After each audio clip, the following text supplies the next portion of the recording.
The Canadian economy in trouble. Fed stoked fear during the election, and NDP in shambles, and Alberta unrest. All that and more on the really big show this morning. I'm Jim Csek with NowMedia. On the phone with me, Iain Burns, our managing editor, all the way out there in the nation's capital. But if you look at Kelowna, beautiful blue sky. Our live shot here with traffic flowing nicely. Temperature just under 10 degrees here this morning. Sunshiny skies. How are things looking in the nation's capital? It's actually beautiful here as well. It's a lot cooler though. It's only about 10, maybe 11 degrees, something like that right now. But it's very sunny and pretty after yesterday's crazy thunderstorm that came to welcome Mark Carney. There you go, a sign of things to come. And it's showing up in the economy. Canadian economy shrank by 0.2% in February, according to StatsCan. Was driven by diminished activity in mining, quarrying, oil and gas extraction. There you go. Probably expect more of that to come.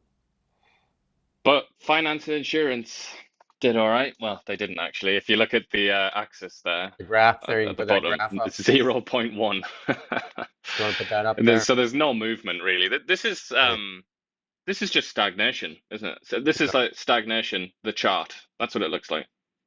And March doesn't look any better. A flash estimate for March shows the economy continuing to stagnate, according to StatsCan data. And it stagnated in the other direction, I think, didn't it? A slight increase, but I mean, No. it's still stagnation. The population is increasing faster than the economy is growing, which Yeah. means not only is that stagnation, that is actually long-term decline. Yeah. And the Canadian economy headed for recession, according to a Deloitte outlook, an accounting firm, Deloitte. They Yeah, well, say, it seems pretty inevitable to me, frankly, considering what the how do I say it gently? The not particularly wise individuals in charge of the United States. What's going on there? I mean, obviously, there's been a lot of politicking from the Liberal Party in particular about this subject, but it is true to the extent that we are obviously going to suffer because of that American self-harm. and I would say that the reason we're going to suffer a lot, though, too, is because of the position we were in to begin with. We were already in a precarious position where the economy was already suffering. So this just exaggerates the suffering. Business investment expected to fall by 11% in the second quarter and by 3.5% in the third quarter due to uncertainty brought on by that trade war. But business investment in Canada has been falling for quite some time, and it's due to our taxation and regulation and all that stuff. And we've done tons of stories on that, and especially in British Columbia in the forestry sector. Nobody with capital wants to invest in British Columbia because of the uncertainty, the regulation, and just access to the natural resources. And that lack of investment is having an effect. I mean, if you believe the sort of mainstream economists, that's having a pretty serious effect on productivity. Though there are some other kind of lesser known economists who say that the productivity crisis that's been going on for like 15 years or something now, maybe even longer, that it goes beyond just investment. But obviously that if people are wondering how this applies to them and how this affects their lives, basically that makes us poorer. If we're not as productive, we all become poorer. The country becomes poorer and more ramshackle and run down, and services decline and all the rest of it. Yeah, the Bank of Canada survey says that they expect 22% of firms to back off of their investment plans in Canada. Another terrible, terrible statistic. Days are Jan. Days are Jan. So I don't know that days are Jan. You Well, interviewed a guy with that name a couple of yeah, times. You should yeah, you Kate should have it by Desjardins. now. Yeah, there you go. We'll hit about 7%, and they're expecting about 75,000 job losses over the next couple of quarters, with the unemployment, export, sensitivity industries such as manufacturing, steel, aluminum at most at risk. There you go. And then with that, But though, if you're more. wondering, if you want a preview of what Mark Carney's going to say, look no further than what Doug Ford said. He was asked this question about the unemployment rate in Ontario, which goes back a long time as well. It predates what's happening in the US. And right away, his response was, "Well, gee, you just got to look at these tariffs because and everything's to do with the tariffs." But obviously, that this sort of these crises, economic crises, predate the Yeah. election of Donald Trump. But Now obviously, they that's get what Doug Ford said, and that's what Mark Carney is going to say probably today, whenever he does his first press conference.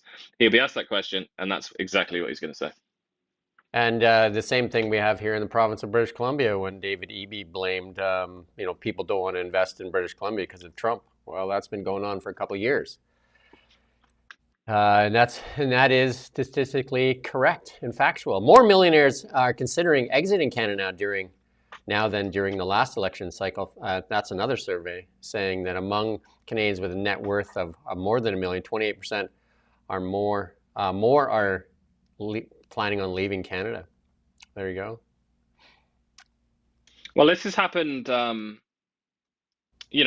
feel like I say this a lot, but there's very good reason for this. In my land of birth, the United Kingdom, this this has been happening for a little while now.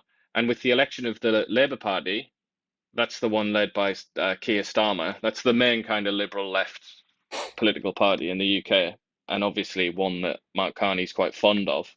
With their election, the number of millionaires and high net worth individuals or whatever they call them that left Britain was kind of like actually really shocked people, and it really freaked a lot of people out, and it might actually be having quite serious fiscal consequences in the UK because obviously any treasury in the world leans very heavily on its richest people.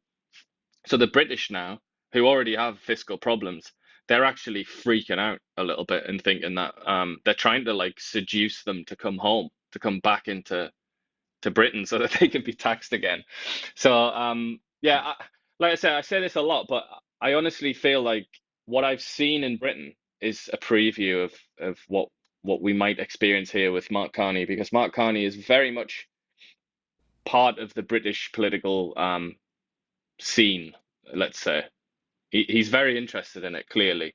And I think the first interview he gave was to BBC. He's very interested in Britain and British politics, and I think he's got sort of roots there. He's got a lot of connections there. And yeah, I'd say this is really one to watch. This is one to sort of keep your eye on.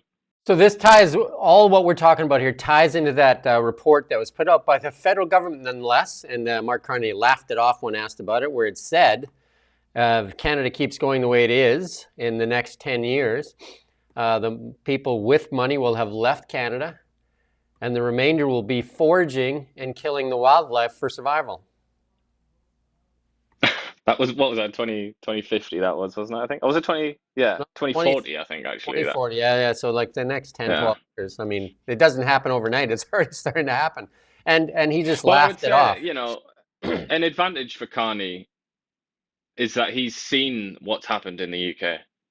Maybe he might have been favourable to the policies pursued by the Labour Party. They were elected in July last year, so they've been in power for sort of nearly a year, coming up for, they'll have their 1 year anniversary in a few months.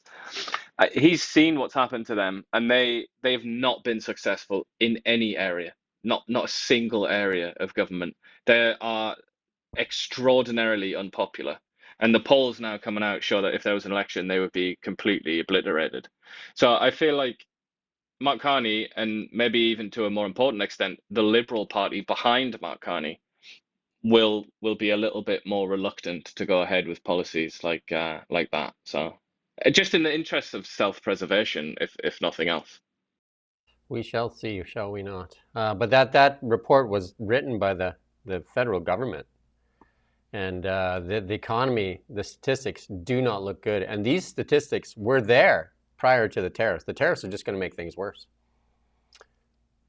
And then so will the new carbon tax that they're proposing to put on industry, which will be a tax on goods as well. There you go, Hudson. See. Yeah, I mean, there's so much to be announced still. He's told, he's done the campaigning, and he's made a lot of promises, but now's the real period, and like this is where we really get to see what he's going to do, rather There's than when he was promising to do things. There's also a report, I think, from Fitch saying if Canada proceeds with the Liberal plan, that its credit rating will likely go down. Well, we saw that. I think people in BC have intimate knowledge of that because it's happened in British Columbia, Mm. and it's a direct consequence of fiscal mismanagement.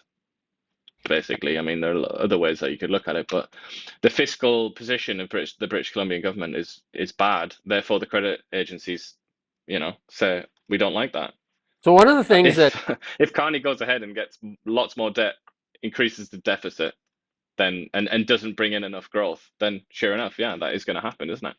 So one of the things when you talked about, I just want to make a point here. When on England, when a lot of the people with money left, there are nations out there that don't allow you to take your capital with you without paying large amounts of tax. California was even going to try it by a state measure by saying if you pull your capital out of California, that you're going to be taxed like an exit tax. And there is nations in the world that do that. So if too many people, Including Canada. Canada has an exit tax as well. there you go. So there you go. Hudson Bay. Looking for a glimmer of hope, I guess, for some of its leases. The clock's ticking down on that determines the Hudson Bays. Anyone interested in buying Canada's oldest company and assets, like the iconic Stripes brand, have until Wednesday at 5 o'clock to submit binding proposals. The 355-year-old department store. There you go. That can't be allowed to happen. Surely, for God's sake, somebody's got to come in. Even if they just buy one, even if they just buy one store in Toronto or something, like it's got to be, it has to survive. It would just be so sad. Like I would it's almost like knocking down a beautiful old house or something like that. It's like don't do that. I would say that the Hudson Bay is the canary in this coal mine we call the Canadian economy. In many ways, yeah, I guess it's kind of symbolic of it represents the Canadian economy in a way, isn't it? That it just it didn't change, it didn't innovate, it just kind of sat still and expected to It dine would out on be its reputation. it would be the ultimate representation of our economy because it is older than Canada, much, much older than Canada. And it has been in steady decline. And people don't realize, like, there's many, many economies in the world. Like, they'll say that, oh, that's all happening all over the world. There's many, many economies in the world that are doing extremely well, while ours stagnates. And the sad part about it is we should be one of the richest nations in the world based on what's beneath our feet. Yeah, and there's always the story of obviously I bring up Britain quite a lot. Britain is a cautionary tale. Britain was a rich country. Obviously, it was the world's richest country for quite a long time. Um, but even recently, even when I was a kid, it was a noticeably richer country and also statistically a richer country in terms of everything, GDP per capita, GDP relevant relative to other countries. During the Tony Blair years, there was even a period where it was considered to be richer than the United States, which is remarkable to imagine, but on a GDP per capita level. So I've seen Britain decline just in my own lifetime, and it's shocking, but it can happen. And if it can happen to Britain, which is the world's first modern country, it invented the entire modern world. It had like centuries head start over the rest of the world, and it's still happened to Britain, where it's now declining and becoming a kind of it's almost becoming like a developing country. It's becoming so miserable and impoverished. But then that's one example. But then another example is Argentina, which at the beginning of the previous century and right through till sort of like the 1950s or something like that, Argentina was a very, very wealthy country, and it was sort of famed for its beautiful streets like Buenos Aires and all that. And loads of people from Europe, from Germany and from Italy went there to Argentina. That was like they went there for their new life to be wealthier. And obviously, ever since Peron and all that malarkey, it's just become a complete basket case. So, and obviously, I know Javier Milei is trying to fix it, but that's a cautionary tale. Argentina was a rich country that was very similar, very comparable to Canada. Had a European sort of um, demographics. European immigrants had come over and helped to build this country of Argentina, and went to the dogs. Yeah, Yves Blanchet there of the Bloc Québécois says the Liberal Party deliberately stoked fears of American annexation in a cynical play for votes. I mean, we said that over and over and over again. He said the Liberals are not where they expected to be. It was a threat from the White House and very clever use of fear in the population by the Liberals who instigated it, said Blanchet. Each time they feared losing ground, suddenly the 51st state came back and there was all this information about Canada's sovereignty. It was, I mean, is what they did, and we said that over and over and over again. And they used it to that was their, literally, trump card. Yeah, but I mean, it's a two-way. It takes two to tango, doesn't it? And the Canadian electorate, or at least significant, sections of it, wanted to tango. They wanted to play this game. They wanted to believe the Liberals. They wanted to believe in Mark Carney, and they wanted to concentrate on Donald Trump.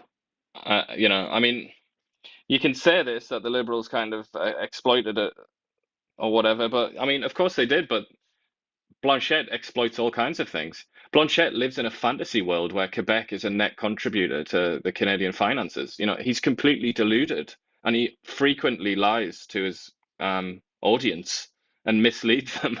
So, I mean, he's obviously a complete hypocrite and not somebody that is worth listening to. But he is also correct here that the Liberals they exploited the Trump situation, but then the Canadian people wanted to play. Just like Blanchet.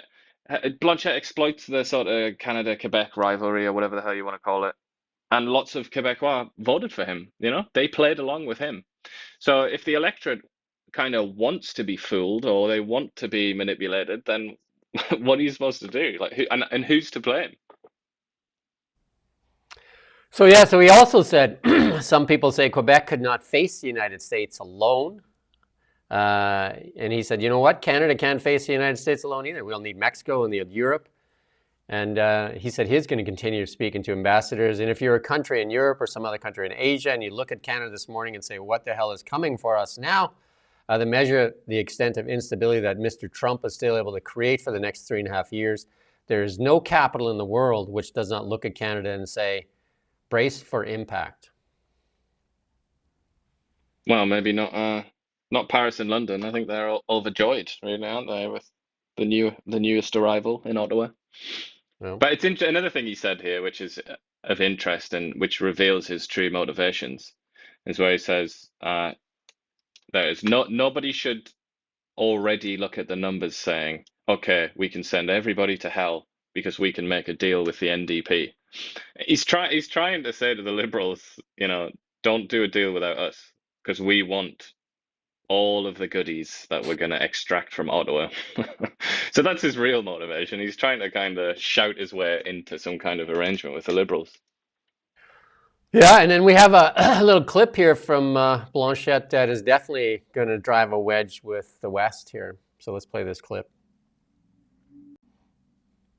We'll have to remain the barrier not to be crossed, protecting French language and secularity of the state in Quebec, and a different model in immigration which has to be successful, and the fact that there's no future for oil and gas, at least in Quebec and probably everywhere, and this has to be said and protected.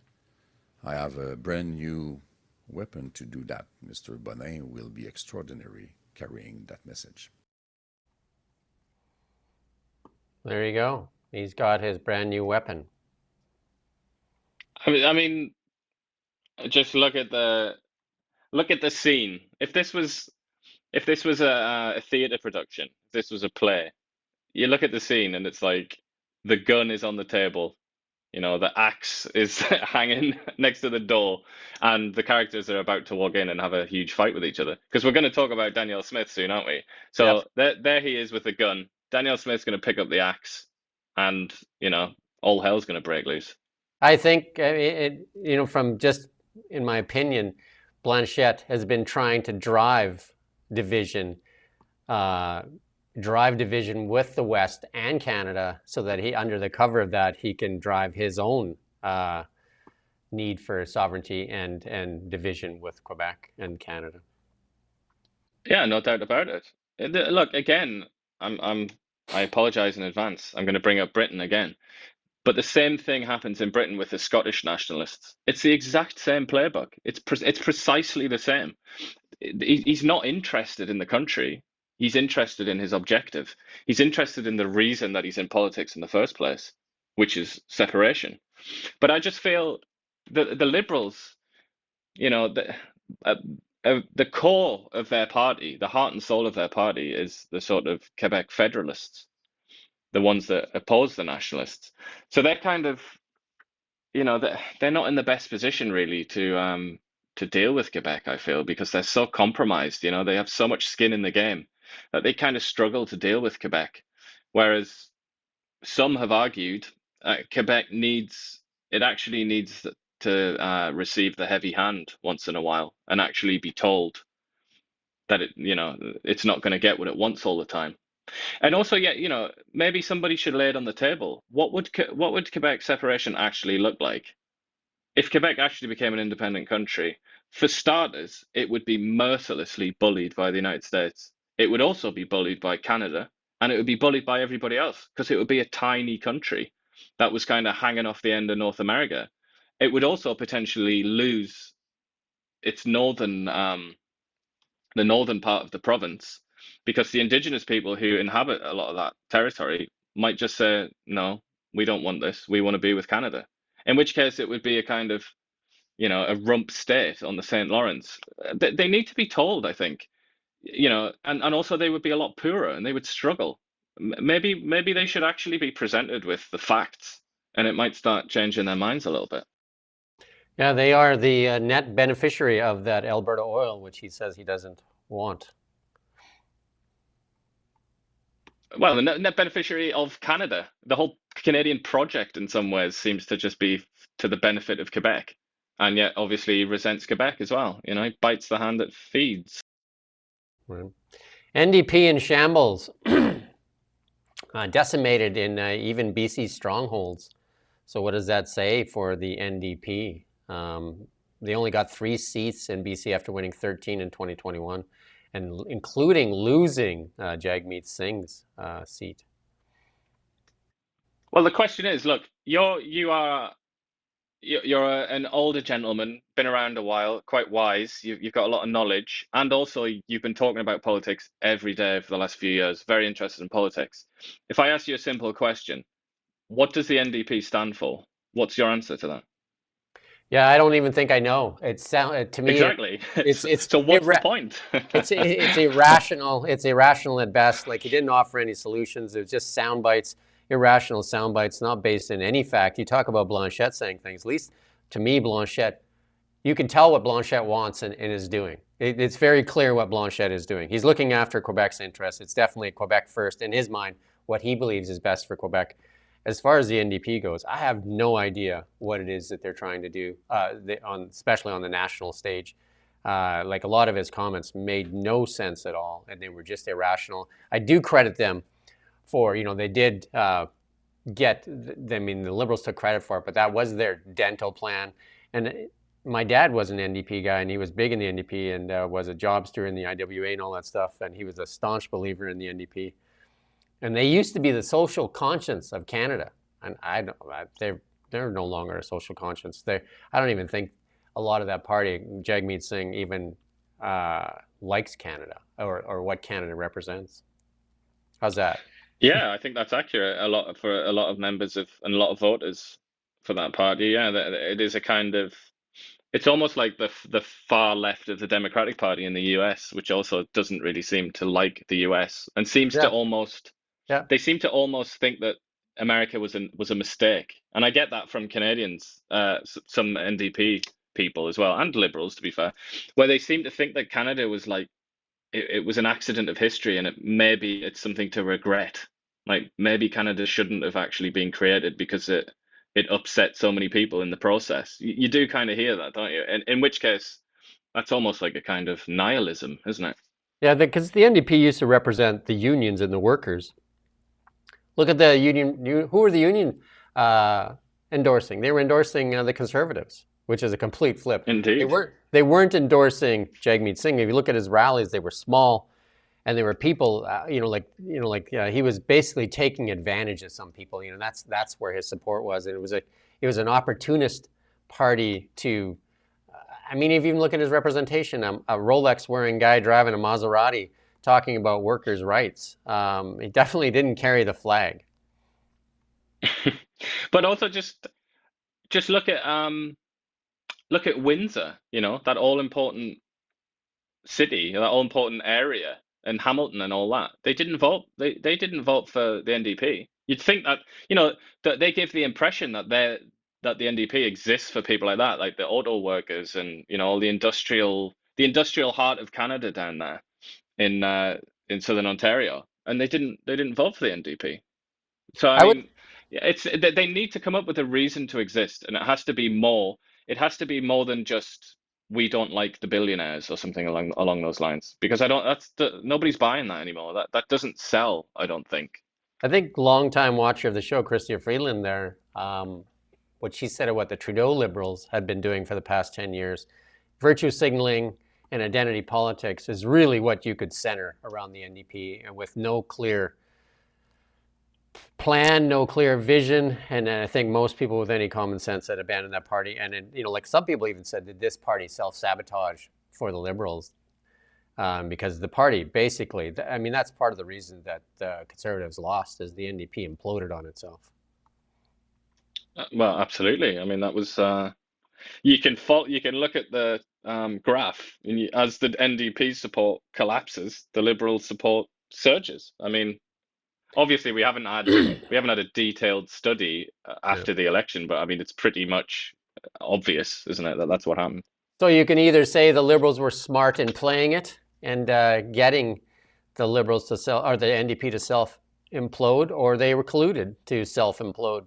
Who knows, right?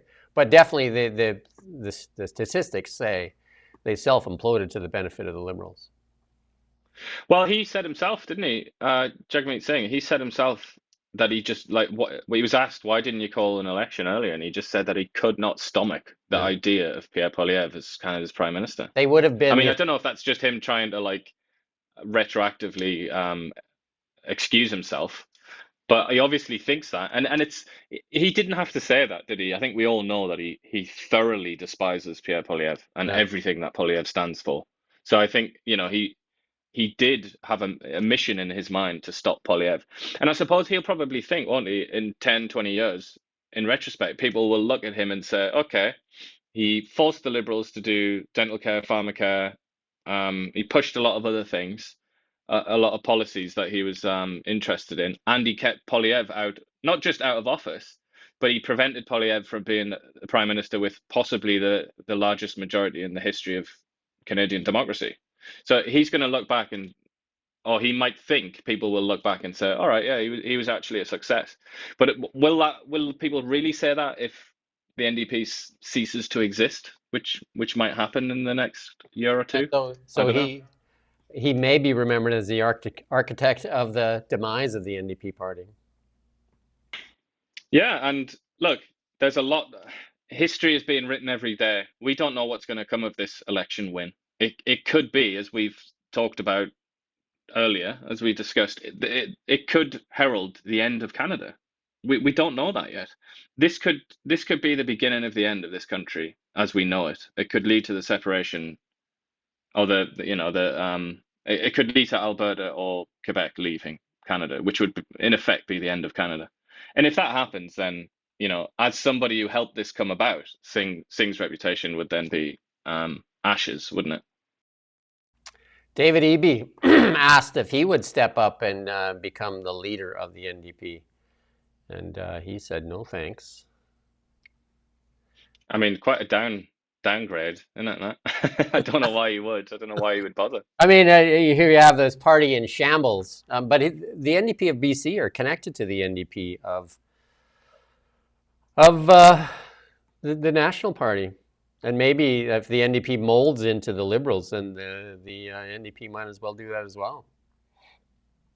Yeah, it'd be a funny one, but I mean, it's always been the provincial NDP, not just in BC, but elsewhere. Ontario, I'm thinking of, and Oh, Manitoba.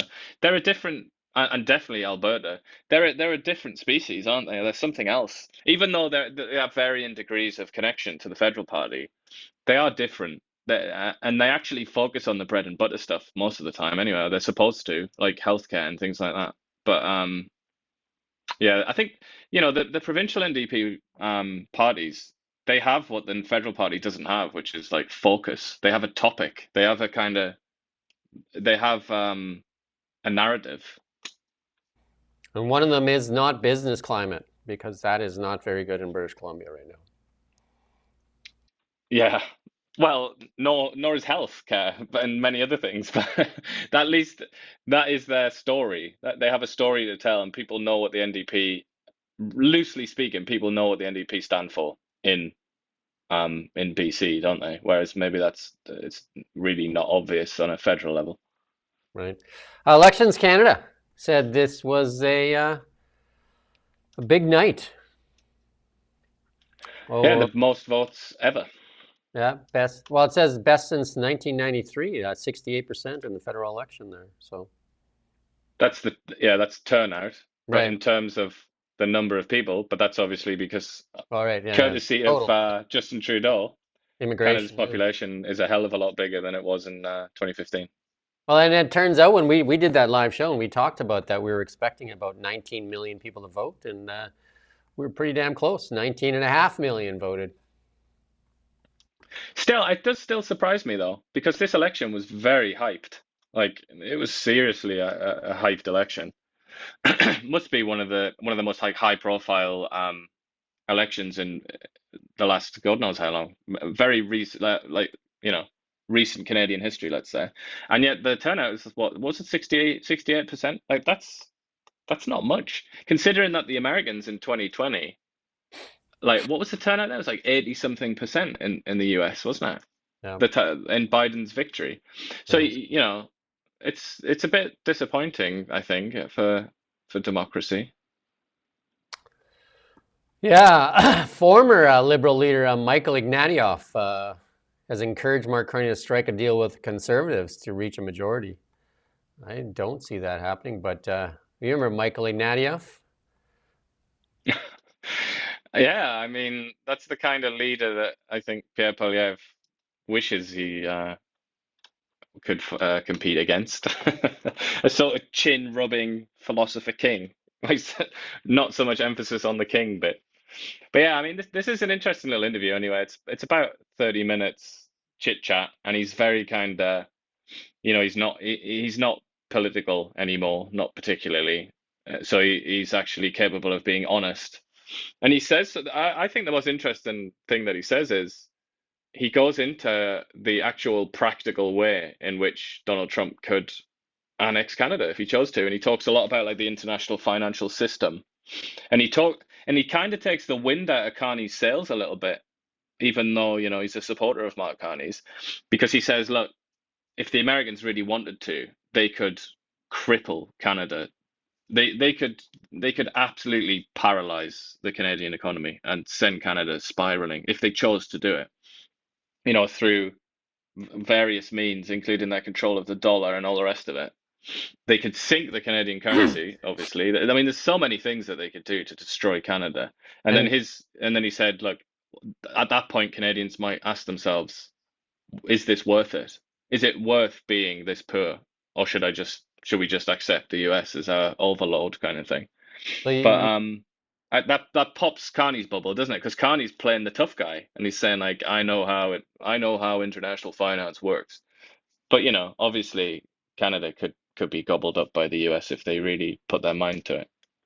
yeah, you raised a really valid point there, and that is the currency. And the Americans have done it in the past with other countries in crippling currencies, and that happened even with the UK with Brexit, where the currency was attacked by certain individuals to see if they could do that. I mean, Canadian currency would be a lot easier to attack than some like the UK currency.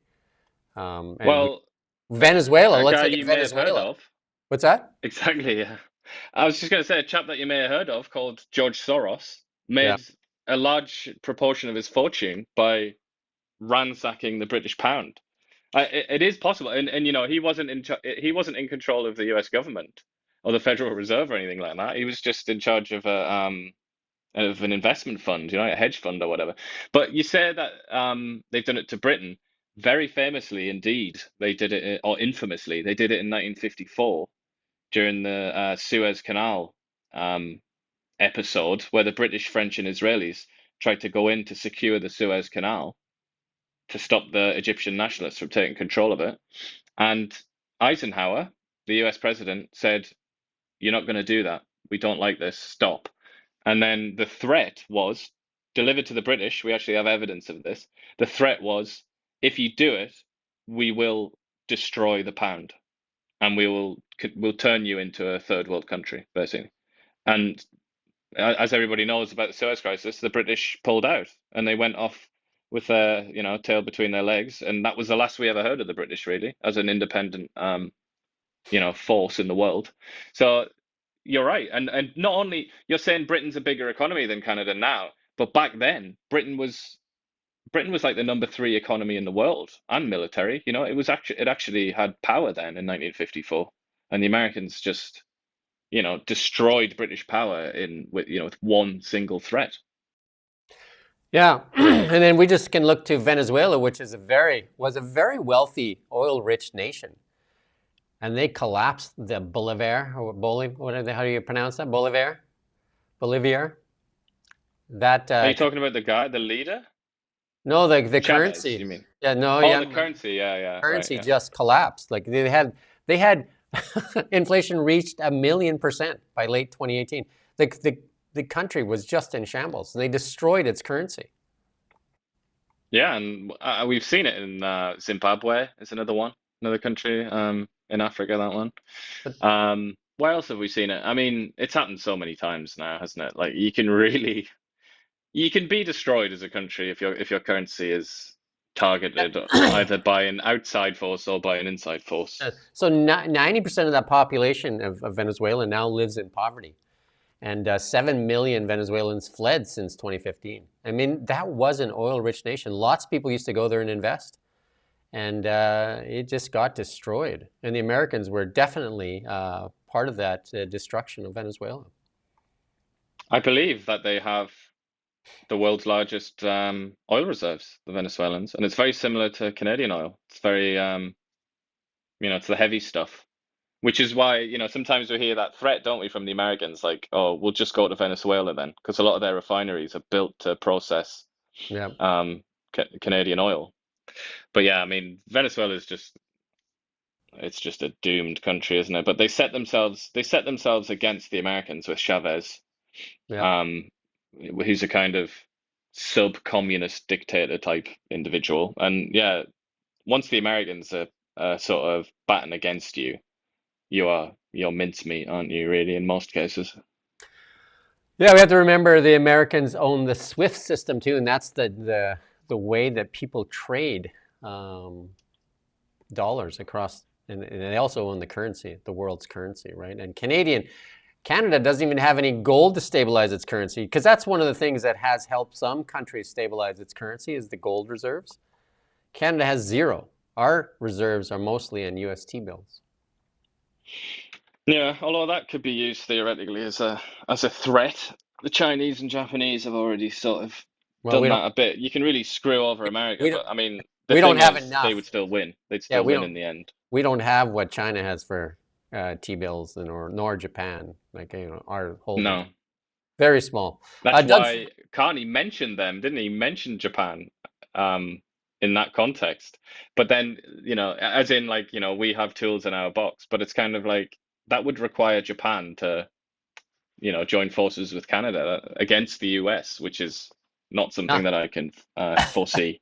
Well, for one major reason, Japan will never go against the United States, and that would be the U.S. military that's parked there protecting them from China. Indeed. Yeah. You know what I mean? Like Canada can't exactly say, well, we'll replace the American military with our military, and you don't have to rely on the United States. The Japanese are heavily reliant on the Americans for protection from the big bad China next door to them. Yeah. Well, there's also the risk that, the Koreans and the Japanese still hate each other. There's still a possibility that one day they could have Right. another fight. Having But I think, sorry, what? having Japan sell out the United States to the benefit of Canada would be that would be the biggest pipe dream ever. Yeah. But I'd also say, look, Mark Carney, he mentioned that, I think it was in that BBC interview. And just look at any of his rallies or whatever. He talks tough in public about the US, but we now know, courtesy of that story that came out last week, I think it was last week, that behind closed doors, he's a lot more switched on and sensible, and he's speaking in a much more conciliatory way to Donald Trump. He's not playing Dirty Harry on the phone to Trump, is he? He's doing that he was doing that to get elected. Now he's done that. So even Carney recognizes that. Yeah. Doug Ford, speaking to the Peel Region, making an announcement: the federal government's broken bail system, announcing new permanent bail teams made up of special prosecutors for a comprehensive overview of the bail system, and calls in feds to bring in stronger penalties. This is I actually watched this press conference live because it was only a couple hours ago, hour and a half ago, or something like that, and this is a big story, and you're going to be lots of videos. It's a shame that that there weren't any videos available actually when I set this up. But he's come out and it's very fascinating if you consider, like, where's Doug Ford been this whole election? He hasn't said anything like this. And then as soon as Carney wins, he's coming out and he's talking about bleeding heart judges. He's saying judges should be elected, and he's like saying, I get elected, in a huge election, millions of people vote for me, then I try and do something, and then a judge overturns it who nobody elected. He was saying they're all politically appointed, they're all liberal judges, the Liberal government has screwed up bail. And he was, it was really heavy stuff. He was like saying, he even said, like, I've been wanting to get this off my chest for 7 years. And he was furious. I've never seen him so angry, actually. And I think it was genuine for once with but Doug Ford, who's was sometimes a bit fake. He was silent during the election, obviously, with no love for Pierre Poilievre. And, there's talk out there that says that he wants to be the leader of the Conservative Party of Canada. He was asked that question. Like, it's the obvious question. One of the journalists said, "Where was this Doug Ford when Pierre Poilievre was campaigning on these exact points? Why weren't you out there championing Pierre Poilievre, who surely would have been better than Mark Carney, and for him and his priorities?" And then he came out and he basically confirmed that they don't like each other, because he said, "I had an election in Ontario a couple of months ago, and the federal Conservatives were told, do not, under any circumstances, campaign alongside the provincial Conservatives in Ontario." So he's obviously paid back the favor, and it looks like he blames Poilievre for the breakup. Well, there you go. And then Danielle Smith had some stuff to say. We're going to play this clip first. Let's play this clip. To Alberta separating? I feel that question wasn't directly answered. Well, not by me. I believe in Alberta's sovereignty within a united Canada. However, there is a citizen-initiated referenda process that if citizens want to put a question on a ballot and get enough of their fellow citizens to sign that petition, then those questions will be put forward. Again, I don't want to prejudge what a question might be, but not by our government. There you go. And that question, that is out there now. And we're going to play the second clip before we start talking about this. Here's another clip from Danielle Smith. Well, I think Albertans are hurt and betrayed. That's how I think Albertans are feeling. I think Canada as a whole got a sense of that feeling of hurt and betrayal with the way the Americans are treating us right now. But we've been treated that way for the last 10 years. Treated like our interests don't matter. Treated like our economic imperatives aren't important. Treated like we should be just shut up and just be satisfied with whatever the central government decides to do, regardless of whether it's constitutional or not. I think that's what you were seeing in this last election. And I think Albertans want to share my view that we want to be able to have Alberta sovereignty within a united Canada. But we also would like to see Team Canada be on Team Alberta for once. And that's what, when I say I live in hope that that's going to happen, it hasn't happened for the last 10 years. And so that's part of the reason why I think Albertans are frustrated. I think that they were hoping for a big change, and they didn't get it last night. So I'm going to do what I can to work with the current government, as I always have, to find areas of common agreement and to try to address those things that have been causing some of that feeling of betrayal and hurt. And hopefully we'll be able to forge a stronger approach with our fellow premiers, and a recognition from the federal government that they've got to honor the Constitution. I do think Blanchet is trying to stoke the resentment that Alberta has and trying to get them to go down that path so that he can hide under the cover of that to drive his own needs for separation. Yeah, well, it's the kind of game that politicians play with everyone else's lives, isn't it? That's the sort of method that they've been known to apply. But either way, not just Blanchet, but Danielle Smith represent enormous challenges for Mark Carney. He's really, and it's kind of like you could say, all right, he's just resurrected the Liberal Party. Nearly every single Liberal MP now owes their job to Mark Carney personally, and that will certainly be the dynamic in the Liberal Party now.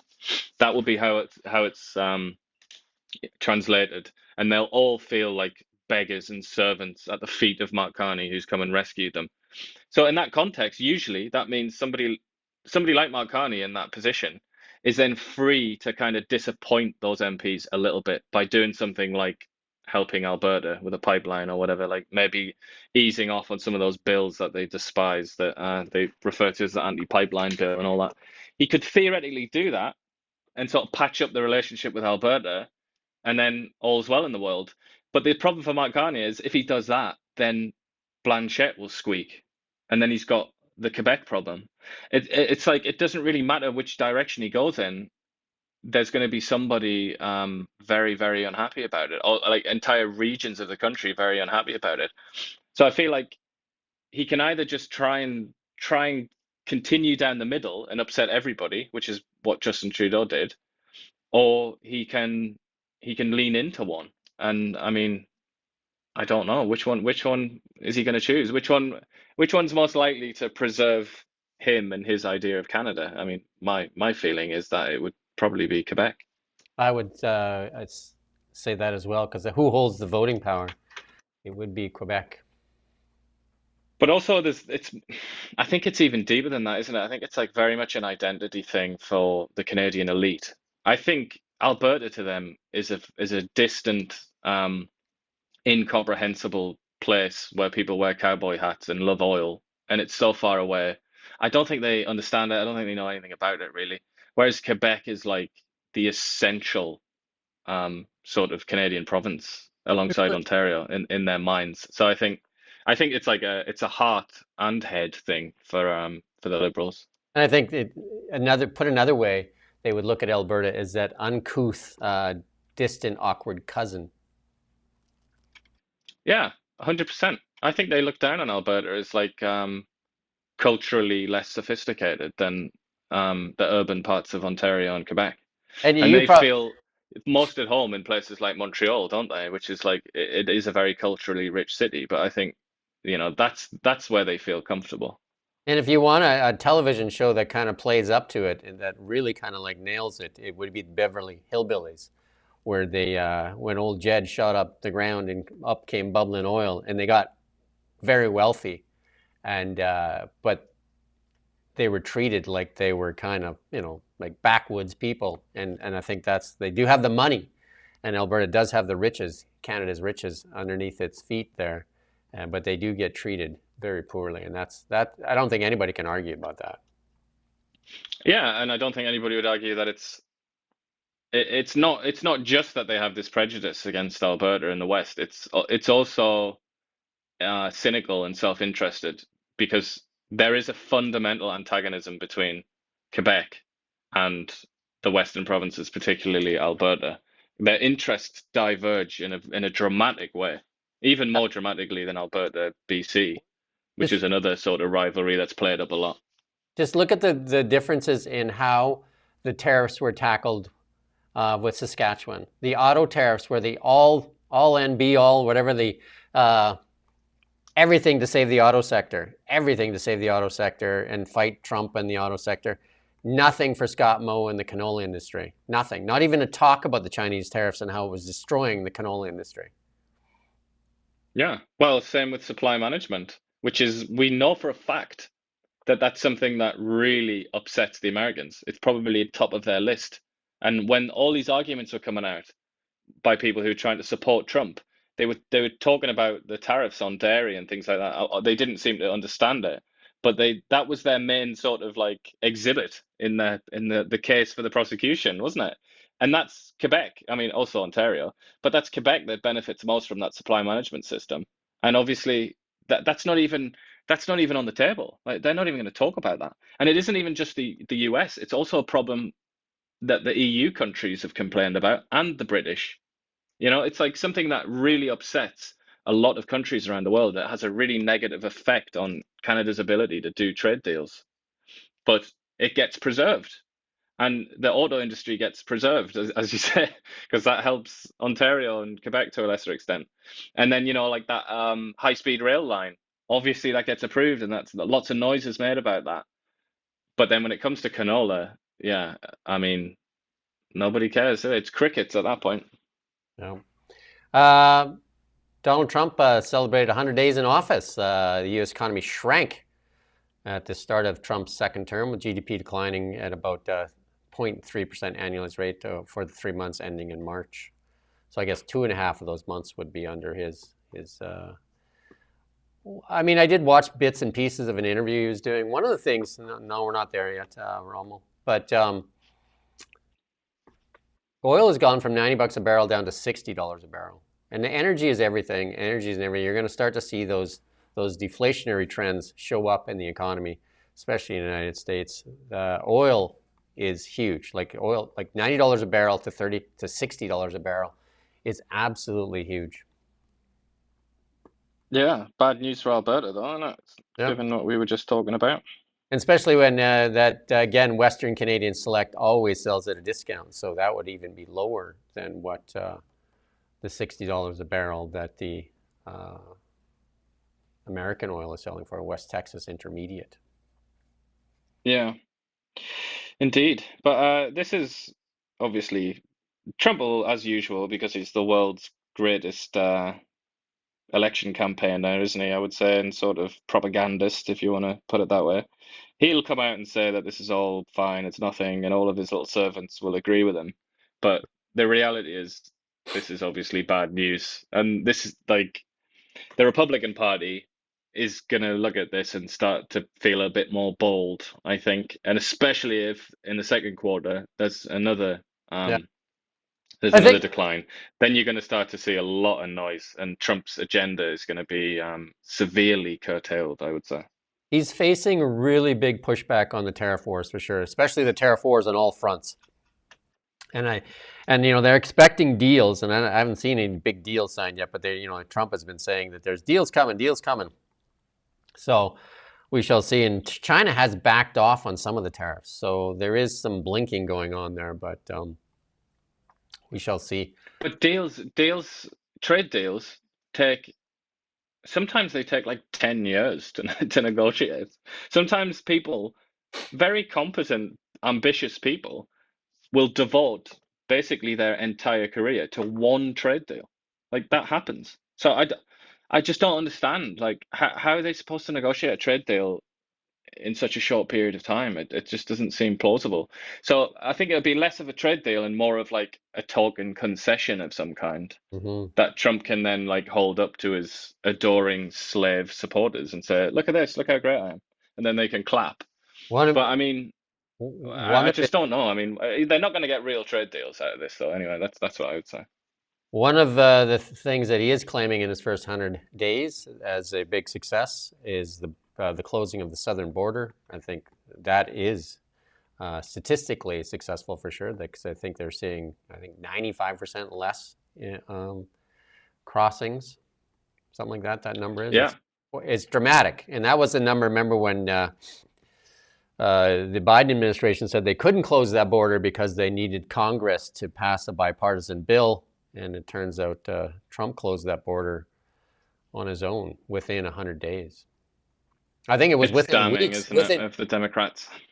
Within weeks, that border was closed, but he did use every tool in his toolbox, including the U.S. military, and also a lot of more agents at the border, border patrol, and all that kind of stuff. So the border has, in effect, been closed at the southern exposure for sure. A lot of it is also about the noise that you make, the words you say. Like the Democrats, they were full of compassion, weren't they? And they tried to seem like they were very compassionate, and they were trying to understand the people that might come to the border, and they changed that system that was in place. The one where they sent them, I can't remember what they called it, but where they sent them right back into Mexico straight away. And instead they went with the system where they bring them into the United States and give them a court date, sometimes years in the future, and say, please attend this court date. Meanwhile, off you go into the US, never to be heard from again in many cases. So I think, yeah, the Democrats they approached it the wrong way, whereas Trump is just all about like, there is no way you're getting in here. I'm going to send the military. I'm going to do this. Like that has an effect because all these people who present themselves as refugees or asylum seekers or whatever at the border, they all obviously have phones and the internet connection. Like they're as plugged into the debate as anyone. They're interested in it. And if it's all scary and negative, they're just not going to bother. And do you know what you don't hear right now? You don't hear a lot of the Mexico-U.S. tariff war, because there is that relationship between those two has seemed to have gotten better. And Mexico did agree to stop the caravans coming up through Mexico, and they have done that as well. And so that has definitely helped even ease the pressure at the border. Never mind, like when there was tens of thousands of that, looking to cross the Rio Grande. Yeah. But I would say in terms of tariffs, the Mexicans haven't been cut any slack. It's right, though. They've adopted a much more conciliatory approach. They didn't really retaliate. They threatened to retaliate, but they didn't. If you contrast the Mexican approach with the Canadian approach, they've been a lot more like cool and conciliatory. They haven't gone in for the fight, whereas Canada has fought. Canada, even right now, has tariffs in place on American goods, and yet the American tariff regime doesn't see any distinction between Mexico and Canada. So in that sense, the Mexicans might be thinking like, well, what the hell was the point? We've been so nice to them, and they've still shafted us, just like they've shafted the Canadians. I think you're going to see some easing of these tariff things, because there's a lot of pressure in many circles in the United States talking about easing these pressures, and so it might be isolated as opposed to just like this broad shotgun approach to tariffs. But let's move on to markets here. The stock market in general is basically just chopping right now, right? And we've seen some up days, a lot of up days after the big drops, and now we're starting to see chop. And what you get when you see chop is basically a baselining for a move higher, right? So I think this chop is starting to show some stability, and then so once you've had those plunges, now you can look at some definitely some basing, and then likely some movement upward. Because if you look at the I can't put it up here, but if you look at the chart, you'll see those big plunges downward, and now you can probably look for some of that chopping for a bit, and then we can look at that in some of the other charts as we go ahead here. Here's gold, our friend gold, that spiked through 3,500 again when they hit those psychological barriers. You look at that, that's typical, right? So it hit the $3,500 mark, spiked through it, and then fell off, a couple $300, $200, and now it's going to chop in here as it builds that base to kind of backfill. And this is a typical trading pattern. So there you go. So here's this chopping going on. The geopolitical tensions continue to support gold going higher, especially the tariff wars definitely support gold. Then we look at our friend crypto. Crypto again built that base. It chopped in there. If we look at the chop there on the right there, and it's starting to build its momentum to go back to challenge its old highs. There you go. If you're a technical analyst, you can take a look at that and say, that's how things do. They chop along. And Canadian dollar, again, with the election, it's kind of now finding a chop there too. And if the credit rating gets downgraded, that will not be good for the Canadian dollar. There is a lot of analysts out there calling for a lower Canadian dollar, especially if our unemployment numbers go higher. I do believe that the Bank of Canada will have no choice but to stimulate this economy, because it's going to go into life support here. A 10% unemployment rate would be devastating for the Canadian economy, but it's about to go to 7%, they believe, and 10% would be just horrific in Canada, and they're going to need to stimulate this economy. There you go. There's the Canadian dollar. And again, the Canadian dollar would be the one weapon if you were trying to cause a lot of grief for Canada. I mean, that's everybody's wealth is really tied up in the Canadian dollar, really, if you think about it. Yeah. I mean, Mark Carney, he kind of, in some ways, he won this election based on his credentials, didn't he? On his CV, his glorious resume, as he tried to present it. But for all that, I think he's 60, isn't he? 60 years old. Like, this time in office now will determine his reputation for the rest of his life, and for the rest of our lives, while we remember that he existed, for the rest of history. So, there's a lot riding on this for Mark Carney. He had this reputation, didn't he, which many have argued is wildly overrated for his time at the Bank of England and Bank of Canada. But if we can see the storm coming, can't we? If he can't figure out a way to get us through it without capsizing, then yeah, bad news for his reputation. So the Canadian dollar is, if you look at the Bank of Canada, it doesn't have a lot of tools in its toolbox to fight a currency war. You think about gold is one of the biggest tools to fight currency wars. The Russians had a ton of it. That's how they defend the ruble. The Chinese have a ton of it. And that's how they defend the yuan. If you don't have other currencies to kind of fight a currency war, like, the war is over in a very short period of time. So assets, hard assets. Which is why, well, I don't know if you're going to say this, but that's why natural resources are the key, because you got to give people a reason to come and buy your dollars. Right, exactly. But if you say 80% of them need to stay in the ground, you've basically taken that asset off the table as well. So you have some assets to defend your currency. You have gold, and you have natural resources. Yeah, and that's what the Russians, like you say, you talk about gold. They also used oil, didn't they, and gas and all the rest of it. They had insisted on selling it in rubles, and people laughed at that at first, but it's worked, hasn't it? It's helped prop up the ruble a bit. Because if you remember when they first went to war with Ukraine, the Americans said they were going to destroy the ruble. And they tried with everything, because that is one of the first things you do, is you go after the country's currency. You talk about economic war, because it's not, like a real war like what they're doing with Ukraine is not very palatable for a lot of people. But a currency war, they went after the ruble, and you're right there. And the Russians said the only way you're buying Russian oil is with the ruble, which forced people to buy the ruble, which supported their currency. The currency, actually, the ruble actually did well and when it was supposed to get hammered. Yeah, it did.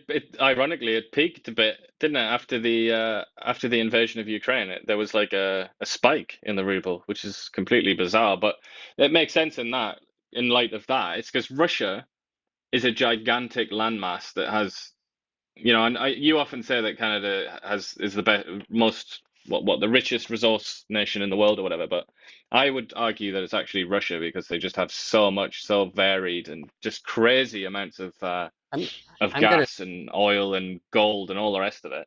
But they used that, they leveraged that to prop up not just their currency, but their entire country. And I suppose the lesson there is, if you're self-sufficient in a material sense, in the sense of resources, like Russia is, and you've also got a good friend like China who you can sort of dump some things on and be helped by, then you are, to an extent, immune to the American financial institutions.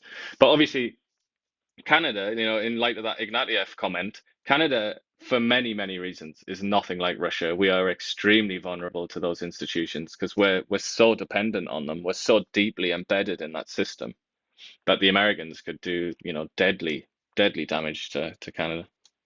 I just put a chart in the document there. I wonder if see if we can get that put up there on the U.S. dollar versus the Russian ruble here, and we'll see if we can actually get that put up, because it's definitely they defended the ruble with oil and gold, and the one of the things that the Russians did way back when a lot of the economy, they were trying to infiltrate their economy too with the U.S. dollar to kind of have it one of the main currencies, is they created a Russian gold coin to mop up U.S. dollars and then send them back to America. They used gold. They created this Russian coin and encouraged people to use the Russian coin. Now look at that. Look at the ruble. Yeah. Wow. Go. You can see that spike 2022 there. Yeah. That's the spike, the sort of middle one. Yeah, that's interesting. Very interesting. That was they also, they've got things that you just cannot do without. Not just energy, but they also have lots of food and fertilizer. They've just got everything, and it's really it's just you can't not have it. Do you know what they have? They have the mirror of Canada. The difference is we don't want to use it. Yeah. Certainly we don't want to exploit it to the extent that they've done. But I mean, that said, the Russians have their own pipeline problems. Like they don't have much of a system in place to get their energy down into China, and China's obviously now their main friend and customer. They kind of banked on, in their case, the Western pipeline. They banked on Europe to be their sort of customer. Yeah. Yeah. But that hasn't worked out well. And obviously, it's incredibly difficult to build any sort of infrastructure out there between China and Russia. But, at least I suppose your point stands, though. They eagerly exploit their natural resources, whereas maybe Canada has some misplaced ideas about saving the world or whatever. Let's go into, we don't have anything in the tech sector this morning, but we do have some stuff in the auto sector. Slate, a new truck being offered up there, and this is Jeff Bezos is behind this, Slate Automotive, and there's been a lot of chat out there. It's an anagram or whatever. If you scramble the letters, and what is it? Supposedly this truck is a Tesla killer, and if you scramble the letters, you get Tesla. So Slate is this new $20,000. It's supposed to be like $20,000, $25,000 truck. $25,000. They at some point they were advertising it as $20,000, but this is an electric pickup truck that's going to come bare bones, like basically nothing in it, and then you can add pieces and you can kind of get it up to whatever you need it to be. But this is almost like a Chinese knockoff EV, very basic, and then there's a bunch of features you can add. I watched the big rollout introduction of this vehicle, and Jeff Bezos has been behind a few of these things, right? He got some money in the Rivian launch as well. And Amazon definitely buying a lot of the Rivian vans, electric vans for Amazon deliveries. It's very cool, this little truck, though. It doesn't have much range, I don't think. It's like 150-mile range? Yeah, no, it's like a Chinese knockoff vehicle. Like it's definitely, they went after that kind of model for somebody that needs something very light. And you can actually turn it into an SUV. It's almost like almost like a little transformer kind of thing, right? So you can buy these extra pieces for it, right? So it's cool, though, and it does, I'm happy to see it, because I feel like the EV sector in general has kind of been harmed by high prices, certainly here in Canada. So, I mean, it's good to see them working on getting that price right down. I think they're trying to get ahead of it too, because Tesla is supposedly announcing or launching a 25,000 or less EV as well, like a knockdown version of the 3 or the Y. So that's supposed to come out of the US too. Right. So they just got ahead of it there. House Republicans are looking to put a $250 annual fee on No, we're not there yet. $250 annual fee on EVs. So there you go. California has passed that too. Like quite a few states that have this registration. I think Alberta wants to do it as well to help pay for some of the roads and stuff because EVs typically aren't contributing through the gas tax. And then in response to this, people saying that this is the death of Tesla, the account put out a little tweet saying Tesla has been pronounced dead many times. We'll be just fine. Thanks a lot. I don't know. That was just Wendy's is quite a vocal account too as well when you talk about that.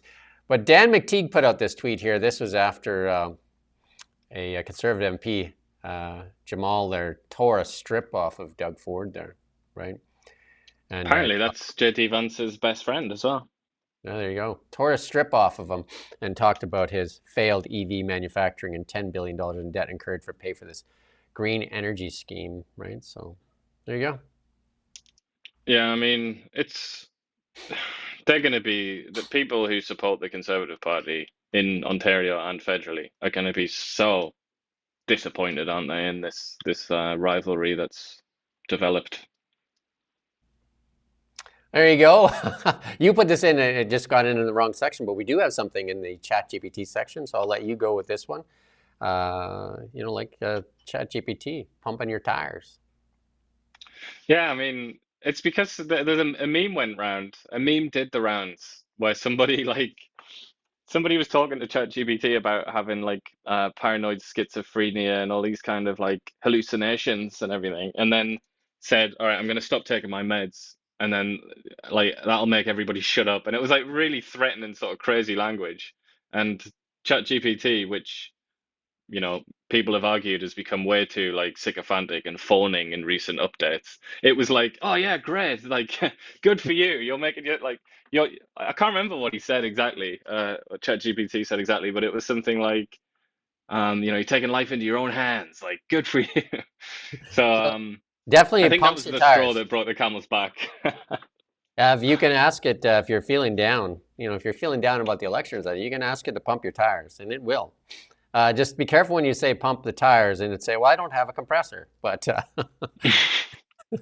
because I think I heard somebody say that and it's just what shall I use to pump your tires? There you go. That's hilarious. Well, I repeatedly say to mine, I say sort of challenge me, don't just accept what I'm saying. And I've said some slightly less kind things to it as well to try and get it to remember, not to just lean in to whatever I'm saying, because there are some times where I'll start a conversation and it didn't used to be like this. I have to say it used to be a lot more fun to kind of argue with it. But recently it seems like I've started a conversation and I've expressed an opinion. Or no, sorry, I've just expressed a fact, an objective statement, and then it will express an opinion, and then I'll reject that opinion, and then it's oh yeah, you're right, bud. It's just no, I don't want that. I want you to argue with me, Mr. ChatGPT. And we're in our meme section where we have a little bit of fun, so don't be so offended here. But the Babylon Bee celebrating Mark Carney. 9 changes Prime Minister will bring to Canada. We've got the list here, and you're going to love them, right? Assisted. This is again in the meme section. Assisted suicide now available at Tim Hortons. Americans will be jealous of this convenience. Tim Hortons is no longer owned by Canada, though. Maybe the Babylon Bee people don't know that. I don't even know if I want to say the second one. But double the size of Canada's military to 12. It's important for Canada to be ready in case Trump attacks. I mean, I think that's fair. The means of maple syrup production will now be seized for the proliferate, and class society can now be established by equitable redistribution of maple syrup reserves. There you go. Glory to the Communist Republic of Canada. For the proletariat, that says, which is how Lenin justified himself, the dictatorship of the proletariat. There you go. See, I didn't even know that. There you go. Learn something new every day. Change the national anthem to the Lumberjack song by Monty Python. You're going to love that, right? And the good old Monty Python. Sometimes it feels like we're in a Monty Python skit, it seems like. And we're a Shakespearean tragic comedy. And establish a war monument in case Canada ever wins a war. You never know; it could happen someday. Well, I mean, we were part of the winning team for the second and the first, were we not?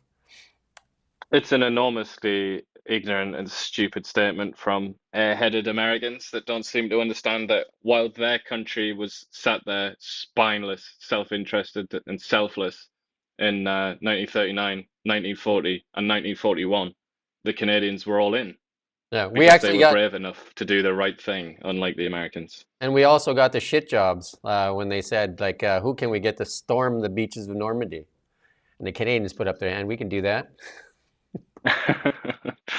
Yeah, and the British as well. It was an Anglo-Canadian dominated affair, that D-Day. And yet, obviously, courtesy of Steven Spielberg making a film about it, now all the deluded Americans think that it was just them. And the Russians would claim that they're the ones that won the Second World War as well. And that's part of Putin's anger and anxiety over the whole thing. He says it was Russia that won that war. Well, that's the great debate about the Second World War. I think you can speak about that for weeks on end without ever taking a breath. Like, would Russia actually have won without the help of Britain and the US and Canada and all the rest of it? Well, they definitely Many say no. they weakened the Nazi Germany, though, with the weather in itself did it. Yeah, well, they did the killing. They killed the Wehrmacht. They killed the German army, which wasn't really on the cards on the Western Front. But the argument is whether or not they could have done it without the support of the British and Americans, because so much materiel, food, tanks, trucks, all the rest of it was sent there to the Russians so that they could keep on fighting. I think this is the most important one of all. This is what Canada can actually claim as one of the greatest Canadian things, you know, because we spell humor differently, color differently, and it looks like with Carney, we're going to get to spell elevator, author, and dictator differently. Dictator would be a really good one to spell. Elevator. It looks French, doesn't it? Well, there you go. So there you go. So we're going to add the U into all of those, and like, why not? I think that would be our contribution to the world. I mean, because we're not going to contribute to the economy, it seems like. Verts advanced several exciting new hoaxes against the Catholic Church. Oh, well. There you go. And this one here, I think a lot of people will see this one. Work closely with President Xi to bring Canada under the watchful protection of the glorious People's Republic of China. Have a big brother watching you is so comforting. Yeah, that's Brought bit to on you the by nose, isn't it, that one? brought to you by the Babylon Bee, and then one more. Kamala is supposedly going to speak, and then there you get to listen to it for free. But if you want, this is a fundraiser for the Democrats, is you get to $25 and $25 if you want to use the mute button. Now that's funny. I think the other one there, those about Canada, they clearly don't understand Canada, do they? They've embarrassed themselves a little bit, but this is amusing because it's what they know. There you go. I do like the color one, the elevator and the author and the dictator. Yeah. Dictator. Dictator. That's our show for today. We do appreciate you tuning in, especially our regulars all the time, and we hope that you share and enjoy the content on The Really Big Show. We try to bring you something that's a little different than what you get from the CBC or CTV. The protectors of our Canada. Bill C-18, we're going to mention this in every show. Bill C-18, still ongoing. We asked our reporter, Kent Mulgad, to go out there and ask Stephen Fuhr, now that he's been elected here locally, if he's going to put that towards Mark Carney and see if we can get that repealed. And then I know that during the Kelowna Chamber event here, the question was asked and said, yes, it needs to be done. And then the answer was not as positive this time around, though. There you go. Well, we can hope. Bill C-18. The only thing is, it's not a priority. We know it's not a priority for Mark Carney because he never really said anything about it. So that's the problem. I think a lot of the time they might agree with the point that you try and make, where you petition power, so to speak.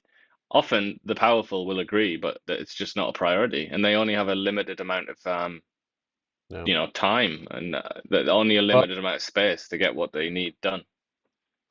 That was in Poilievre's Pierre Poilievre's platform to repeal Bill C-18 and fund independent local media, and to remove the funding from the CBC and spread out that funding. And also, it would be good to get Facebook back so that we can inform our community when we face the inevitable wildfires that will be returning to our valley at some point. But also to offer our witty banter takes on Canadian politics. I think we have quite original takes at times. Or maybe they're not original, but in terms of the media landscape in Canada, not many people are making the sort of comments that certainly you make. There you go. With that said, we do thank you for watching Now Media. I'd like to ask you to share, like, subscribe, do all those things. And we'll see you tomorrow at 9 o'clock. Up until then, cheers. We don't just report the news. We live here too. We're your neighbors, bringing you stories that matter to all of us. No government funding, no outside influence. Kelowna Now, local, independent. News you can trust.